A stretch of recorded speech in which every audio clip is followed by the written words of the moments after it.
used to call it the committee in the head. Remember that? That this committee in the head was always talking, always chatting. And at some point in our life, we need to declare our independence of that. And I can't give you the exact way to do that, except that it takes work. And when we're confronted with a new idea, we don't realize that uncertainty is a valuable thing in our life. That when we're uncertain about something, if we can just not be attached to the outcome and allow the internal guidance to speak forth and to come forth giving us inspiration on what to do to accommodate the uncertainty. Uncertainty is a good thing. It's the most creative consciousness we could possibly have. And why is that? Because when we're uncertain, we're not depending on this conditioned mind that knows all things, but it's based on past and fear of the future. When we get into uncertainty, we've pushed our egoistic mind, our conditioned mind aside, and we're vulnerable. I like to say we stand naked before the divine source of all there is. And when we stand naked like that, we shed all these onion skins to get down to the bare root of the fruit itself. And that's a divine inspiration that comes to us when we're open and receptive. So we can sit here and celebrate freedom, but Rousseau is absolutely right. He said, we have freedom in this country, but the majority of the folks are walking around in chains. And the research shows that people go to the next dimension of living, of life, having experienced only 10%, this is a crime, only 10% of their capabilities, of their potential. They've never got it. And maybe that's why we haven't, what do they call it, we come back over and over again to learn. 90% of our potential goes by the wayside. We never, this is what I love about the Positive Living Center and all the Positive Living Centers in this universe, is the fact we say, hey, we're going to learn, we're going to do the work, and we're going to learn how to reach our maximum potential. But we need to learn the language of God itself. And the language of God itself is not this chattering, conditioned mind. The language of God itself is silence. And we all know that. When we can silence this conditioned mind, get it out of the way, and allow the inspiration to flow, where we know that we are a life form of something pretty special.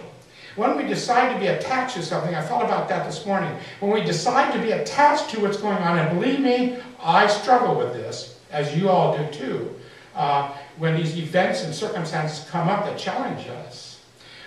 We struggle with it a little bit.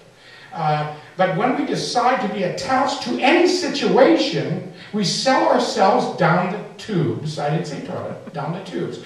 And yeah, I'll get chewed out when I get home.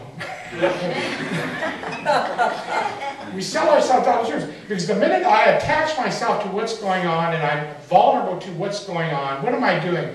I'm not saying that I'm a spiritual being occupying a body.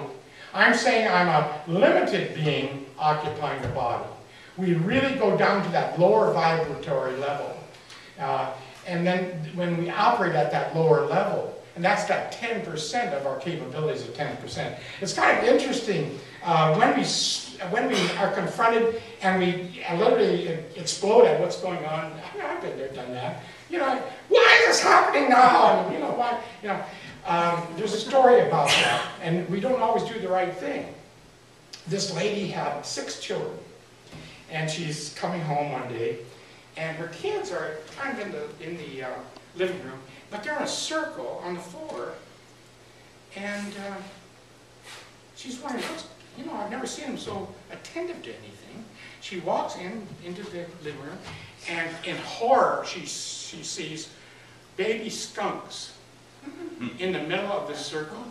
Baby skunks. Okay, now how we relate to the ongoing drama determines a lot of things. But what did she do? She screamed, "My God! Run! Get away from this! Do it!" So what did the children do? They grabbed a skunk. Each of them grabbed a skunk and started running out the door. Well, human nature took its course, and the alarm went on, and of course they got the fumes from the skunks. And so was that handled very correctly. We do that. We have, and I put this together this morning as a metaphor. Angelo, you've got a lot of skunks in your life. I mean, there are little ones, there are big ones, And what are those skunks that we're all facing?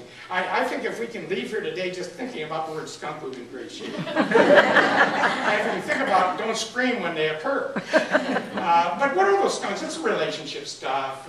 What so-and-so said about me, and the economy. And if you make the mistake of listening to the news and reading the paper, then you're in deep trouble.